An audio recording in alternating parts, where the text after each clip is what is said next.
In this video, I'm going to show you how to get a $10,000 vocal chain using only the Apollo Twin.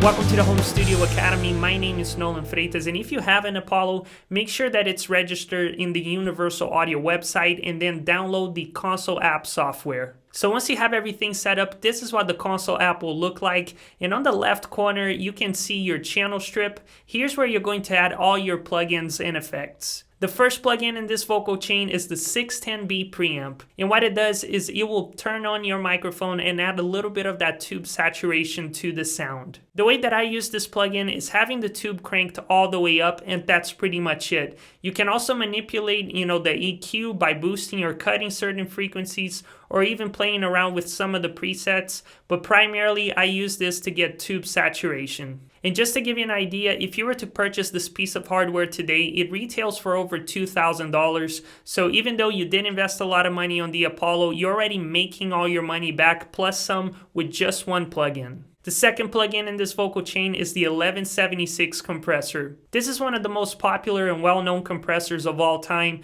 and if you're unfamiliar with compression, all it is a tool that we use to minimize the dynamics in audio. Naturally, when we play an instrument, talk, and especially when we sing, there's going to be some parts that are going to be louder than others, and so what a compressor does is just takes those louder peaks and then just squashes them together to the rest of the track and basically gives you a more even and balanced performance. So the way that I actually use this plugin is having the attack on 3 and then the release on 7 when I'm doing spoken word applications like this YouTube video. But when I'm doing singing applications, I actually use the attack on 1, which is the slowest attack, and then I have the release all the way up, which is the fastest release. I learned this trick from Greg Wells, who is a Grammy Award-winning producer, and this just helps keeps the vocal up forward and minimize some of those peaks. And just so you know, this piece of hardware also retails around $2,000. The third plugin in this vocal chain is the LA2A compressor. This is a very different style of compression than the 1176. It's definitely not as fast or as aggressive, but it just has a warmth and smoothness to the sound.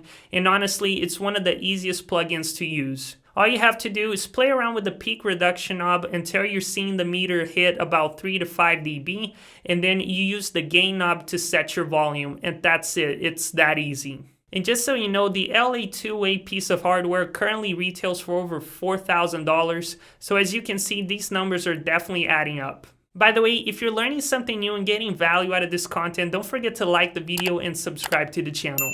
The next plugin in this vocal chain is the much coveted PULTEC EQ. This is a tube style of EQ that would add a little bit of that tube saturation just like the 610B, but it will give you much more control over the EQ curves. And the way that I like to use this plugin is to boost the low end of my voice around 100 Hz, so I get a little bit of that chest sound. And I like to boost the high end around 8,000 Hz, so it helps to bring my vocals forward and help them stick out of the mix a little bit. The PULTEC EQ currently retails for over $4,000, so as you can see, this vocal chain has exceeded the $10,000 mark. Now, the cool thing about the Apollo Twin that differentiates it from all other interfaces is that all of these plugins can be used in real time with zero latency within the Apollo itself. This means you're not going to be putting any strain at all on your computer. So now let's do some sound samples. I'm going to be using the Rode NT1 condenser microphone, which is a very typical home studio mic. It costs around $200, and so I'm going to show you what it sounds like without any of the effects